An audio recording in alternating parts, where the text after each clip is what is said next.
Muy bien, pasamos al cuarto ponente de la mesa, Jaume Cardona. Él es licenciado en Biología y terapeuta de orientación gestáltica. Ha realizado también el máster en terapia breve estratégica y formaciones en distintos seminarios de psicodinámica, tanto de orientación psicoanalítica como de orientación junguiana. Tiene 2 libros publicados, Los sueños en psicoterapia gestalt y más allá, y uno reciente, que se titula La relación del yo con el sí mismo en el ciclo de la vida. Y la culpa es una de las temáticas que aborda en los seminarios temáticos que imparte para terapeutas.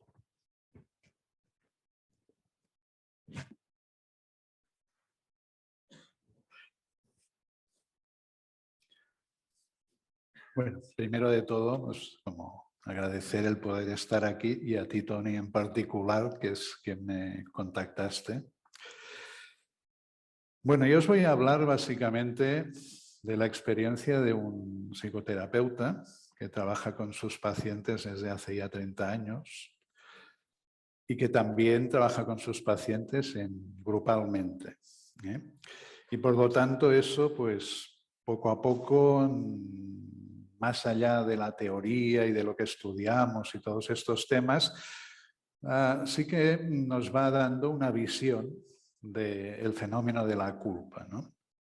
Y por eso quería empezar con ese cuadro, con esa escena de Miguel Ángel, de la expulsión del paraíso, porque en él se resumen, diríamos, los grandes temas que están relacionados con la culpa, ¿eh? Uno sería la transgresión, llamémosle, de una ley, un pacto, una alianza, ¿eh? Una vez se produce la transgresión, que sería el acto culpable, aparece el sentimiento de culpa, ¿eh? De repente Adán y Eva sienten que hay hecho algo que no tendría que haber hecho. Y luego, evidentemente, sí lo podríamos llamar el castigo, ¿eh? Como consecuencia de ese acto de desobediencia, son expulsados del paraíso. Y aquí tenemos ya, diríamos, para mí lo que son los 3 elementos fundamentales que giran alrededor del fenómeno de la culpa, lo que podríamos llamar la culpa propiamente dicha, el sentimiento de culpa y el castigo, ¿eh? Desde esta perspectiva me gustaría empezar un poco, yo elegí hacer un poco una presentación para poder ir siguiendo un poco los conceptos y ver cómo se van hilando uno con el otro, ¿no? Y sí que me parece importante entrar en algo tan obvio como es qué diferencia hay entre hablar de culpa o hablar de sentimiento de culpa, ¿eh?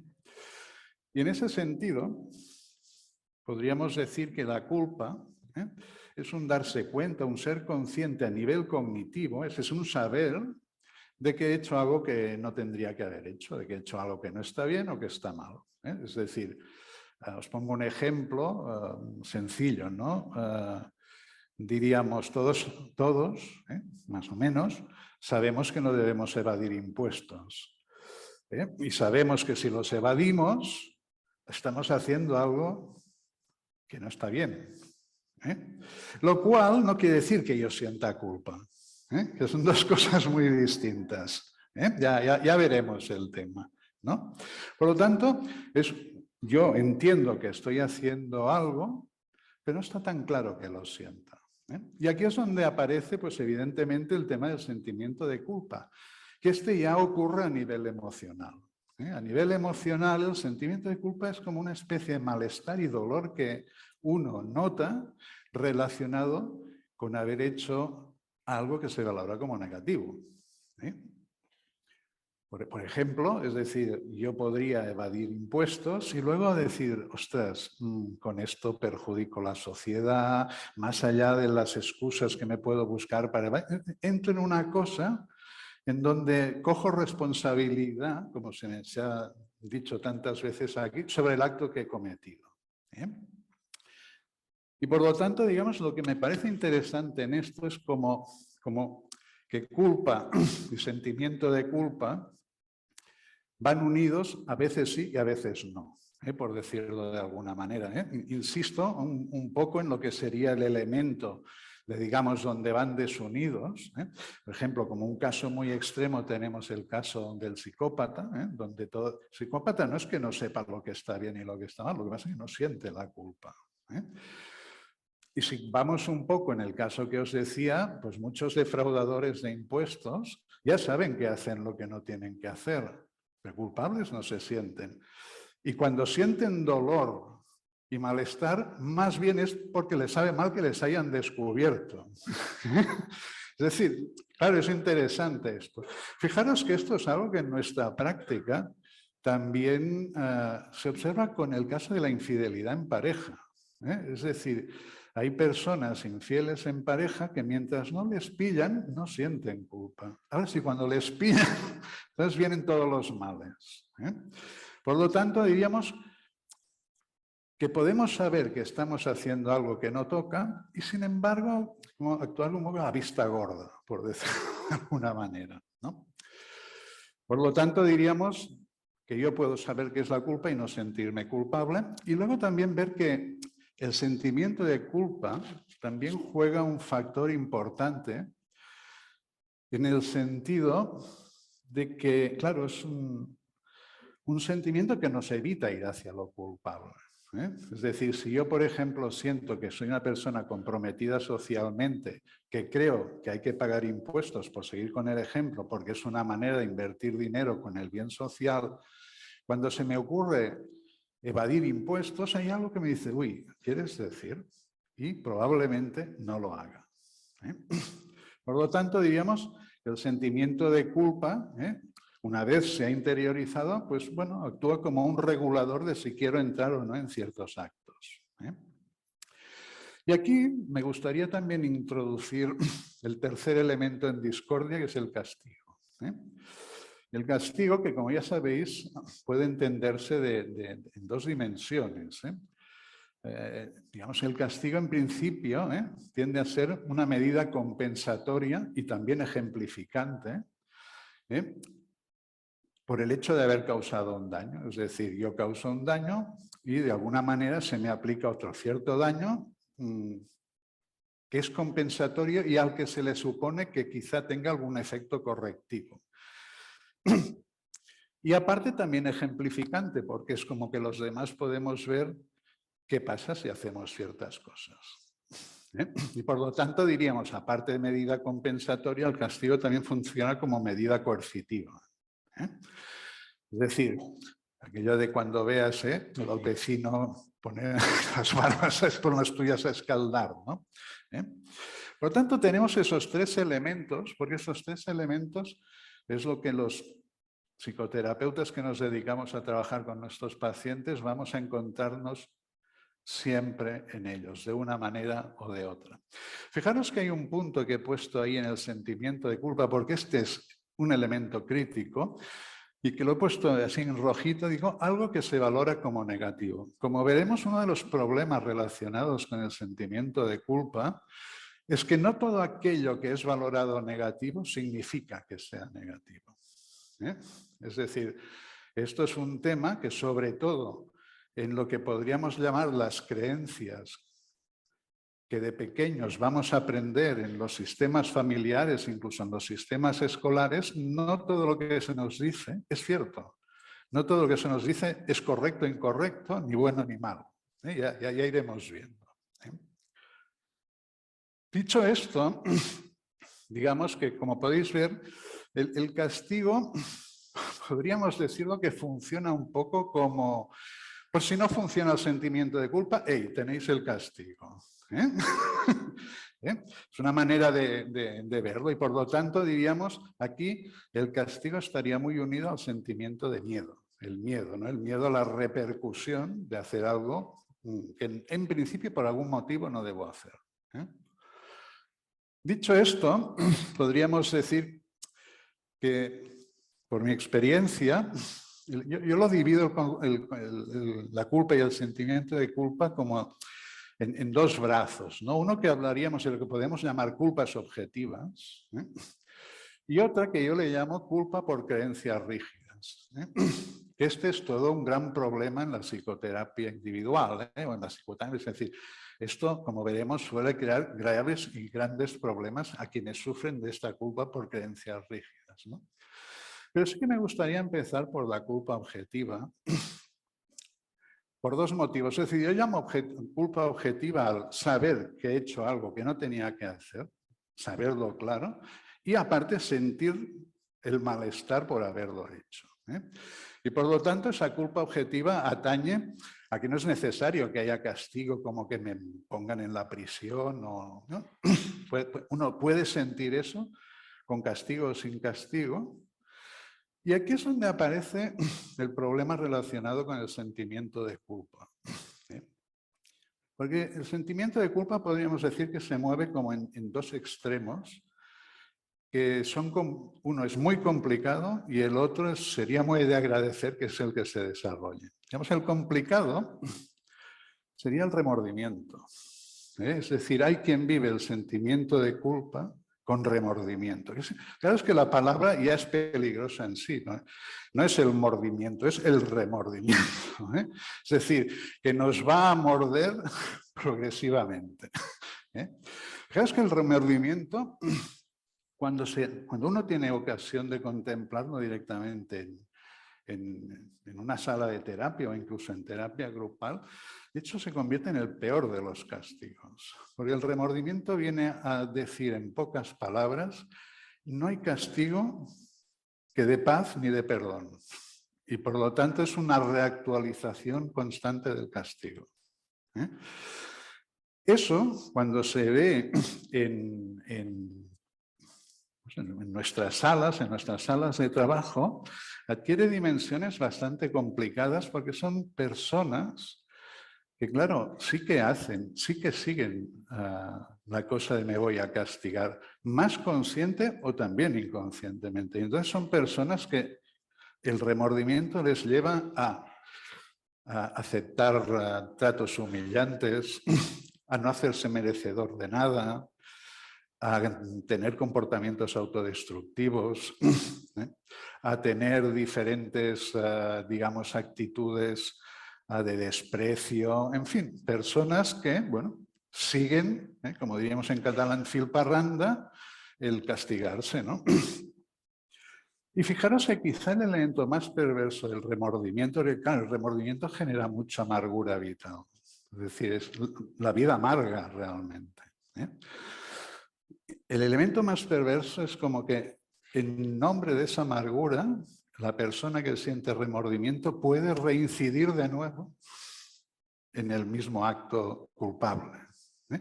Como una especie de rebeldía, pero que una vez ha realizado el mismo acto culpable, el remordimiento se multiplica, por decirlo de una manera, ¿eh? Este sería el posicionamiento más crítico en relación al sentimiento de culpa.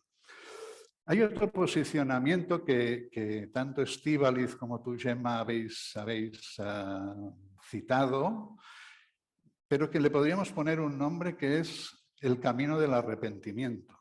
El arrepentimiento es algo totalmente distinto al remordimiento, ¿eh?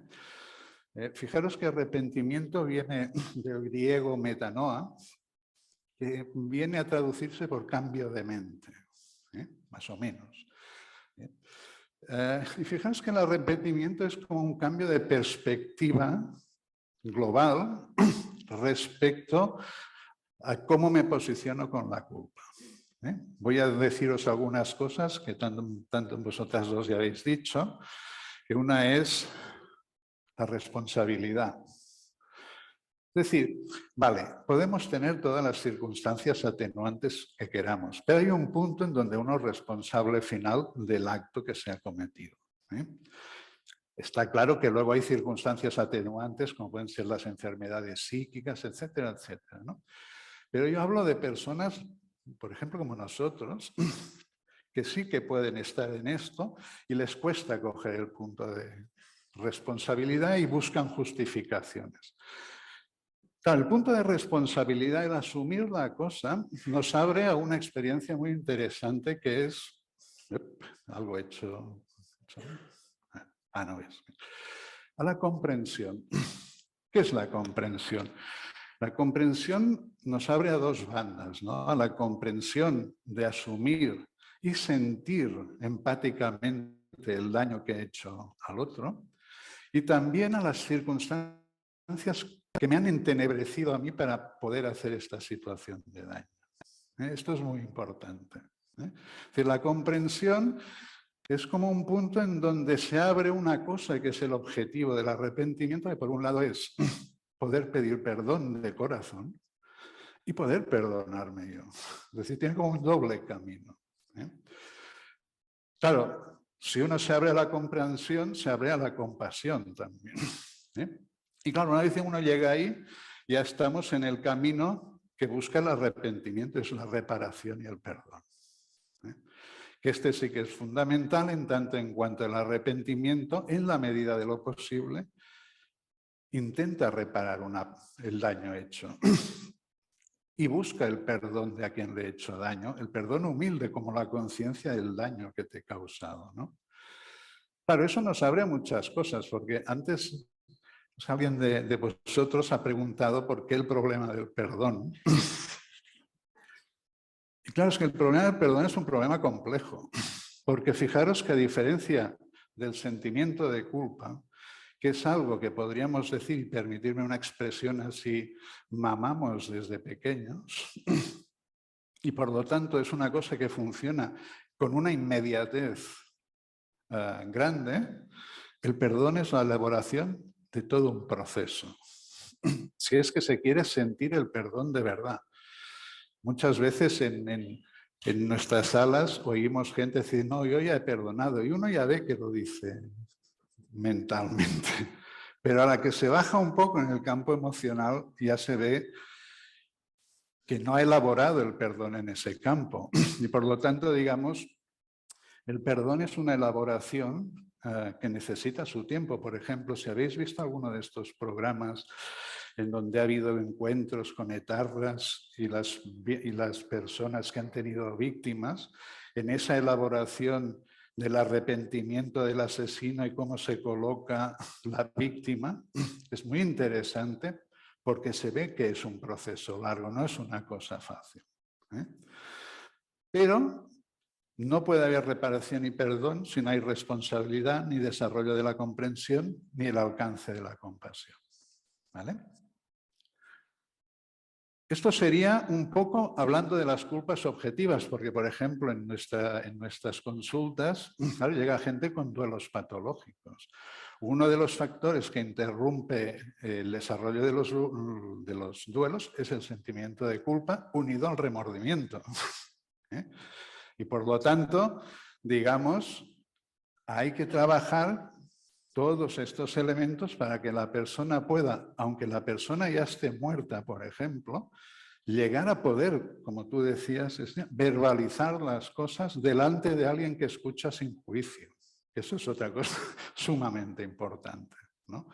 Y por lo tanto, dicho esto, una vez se ha hecho este proceso, me puedo mirar a mí mismo y decirme, ¿y yo qué quiero hacer conmigo? Es decir, ¿me quiero perdonar? Y eso coincidiría con lo que tú decías de Estíbaliz. He tenido la oportunidad de acompañar a personas cercanas a la muerte en terapia, sobre todo enfermos terminales de cáncer. Y sí que cuando se abre esto hay como una tendencia a querer cerrar los temas que no están cerrados. Y a veces hay procesos que sean muy bonitos en estas circunstancias donde la persona va cerrando los temas como dándoles espacio para poder pedir perdón, para dirigirme al hermano con el que no me hablo, en fin, para todas estas cosas, como poder llegar al momento de la muerte, como la sensación de me voy dejando los cajones bien cerrados. ¿Dos? Entonces, bien, fatal.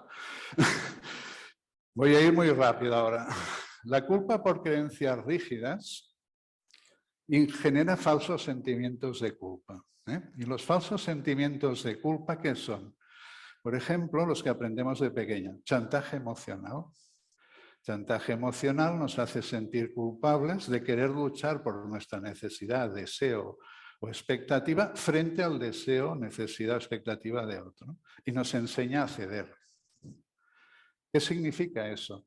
Que nos vamos a encontrar con personas que digamos, siempre ponen al otro primero por delante que ellos mismos, personas que por querer al otro se descuidan a sí mismos, personas que por querer realizar sencillamente lo que quieren se sienten egoístas o egocéntricos. Por lo tanto, diríamos, chantaje emocional. Por ejemplo, creencias rígidas. Una paciente yo tenía una creencia que es: ya descansarás cuando te mueras. Claro, hace gracia, pero esa persona era parar y entrar en angustia. No podía mirar una película porque tenía sensación de que no estaba haciendo algo productivo. Y todo el tema lúdico, placentero y todo esto le estaba vedado. Otro ejemplo, siempre te has de poner en el lugar del otro. Claro, una idea que en sí es buena, transformada en siempre, significa que yo nunca estoy en mi lugar. Claro, con todas las repercusiones que tiene eso, desubicación, falta de sentido, etcétera, etcétera. Y por lo tanto diríamos que estas creencias rígidas al final nos ponen en el contexto de limitaciones vitales, autocastigos. Esto es muy claro hoy en día, sabéis de las autolesiones, etcétera, etcétera, de todos estos elementos. Y lo que hoy apuntaba Joan Cirera de las defensas contra la culpa, que es como una manera de querer evitar el sentimiento de culpa. Claro, este sería un tema muy complejo de desarrollar, pero la defensa contra la culpa sí quisiera solo dejar un punto. Desarrolla una cosa que yo le llamo la culpa paradójica, que es, queriendo evitar el sentimiento de culpa, acabo haciendo actos culpables reales. Os pongo un minuto, un último ejemplo. Sería la cosa de, porque esto ya os digo, en las sesiones se ve, alguien que se quiere separar de su pareja. Pero entonces formula la alquimia rara. Quiero decírselo y que no le haga daño. Claro. Claro. Y vamos a decir, hombre, un poco derecho al dolor tiene, no sé si se lo digo.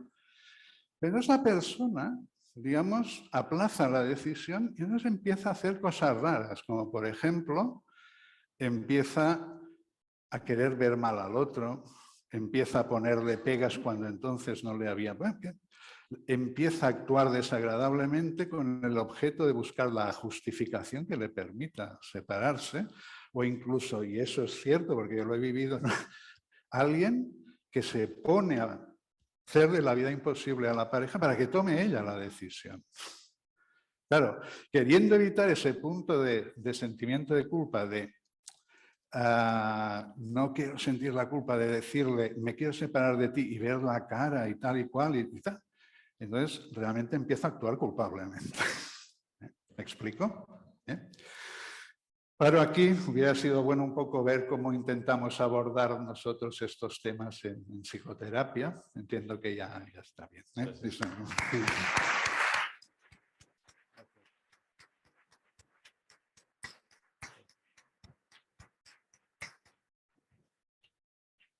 Como, de hecho, en estas jornadas siempre pasa que vamos un poco siempre con desfase de tiempo, pero que a la vez yo creo que han sido 4 presentaciones excepcionales y muy interesantes. Si queréis, nos aplicamos una pequeña autodisciplina que es la de una pregunta para cada uno de ellos. Digamos, el primero que la lance, pues esa persona ya no está disponible y pasamos al siguiente. ¿De acuerdo? Entonces, sin demoras, si podéis... Sí. Espera que porten un micro. Hola. Quería hacer una pregunta al último ponente. Es ¿cómo abordamos estas cosas en psicoterapia?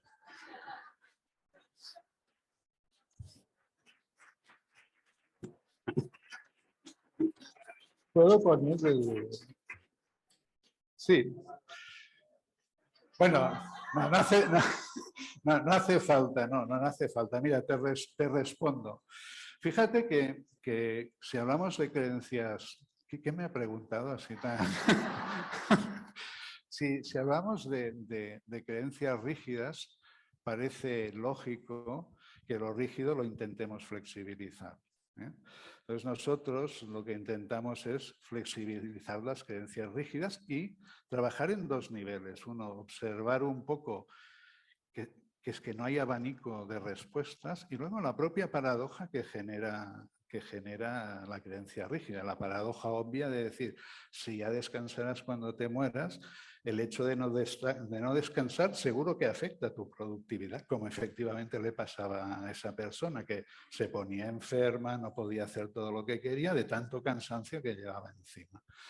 Por lo tanto, digamos, sí que hay esa cosa de buscar la flexibilidad y de darle amplitud a la cosa para salir de esa cosa tan radical. Y por lo tanto, trabajamos con reestructuraciones, con paradojas, con metáforas, para que la persona empiece a decir, hostia, esto no está tan claro como parecía. Generalmente, esto que transcurre en un entorno cognitivo, le sigue el trabajo en el entorno emocional. Esto para mí es fundamental, ¿eh? Es decir, yo cuando trabajo me propongo transformar el sentimiento de culpa injusto e inadecuado en un sentimiento de limitación vital, es decir, ver cómo eso está limitando mi vida, ¿eh? Y eso se trabaja de varias maneras, ¿eh? Nosotros utilizamos la expresión corporal, los trabajos simbólico-creativos, el trabajo con sueños y fantasías, ¿eh? Pero sobre todo cuando la persona empieza a darse cuenta de que eso está limitando mi vida, que no me deja margen de opción con respecto a ciertas necesidades, deseos y expectativas vitales, hay algo que a la persona le empieza a mover. Y finalmente, digamos, todo esto tiene un objetivo que sería una cosa que yo entiendo que, y así no quiero seguir la cosa de Joan Sirera, la cosa esta de sentimiento de culpa se ha de trabajar con músculo, no desaparece así como así, aunque lo entienda, aunque sienta, va a haber una cosa que sí voy a tener que hacer, es aprender a sostenerlo, a no dejar que me lleve a actuar y aprender a ver qué pasa. Mirad, yo os voy a poner un ejemplo con mi madre, en paz descanse, que claro, yo sufrí mucho chantaje emocional, ¿no? Claro, yo pensaba que si la frustraba se iba a morir. Es cuando a raíz de mi terapia yo pude empezar a sostener y hacer lo que yo quería y no tanto lo que ella quería, sorprendentemente vi que no se moría. Y de hecho, pues la mujer aún duró 45 años. ¿Eh? Es decir, que de repente hay una cosa que empiezo a sentir que yo tengo derecho a realizar mi vida y que del otro lado las cosas no son tal como yo, ni como me las pintan, ni como yo hay un punto de locura ya me las pinto, ¿eh? Entonces, en ese proceso sí que se encuentra poco a poco como una liberación de la culpa y claro, al liberarse de la culpa lo que hay es una mayor capacidad de realizar la propia vida. No sé si con esto te respondo.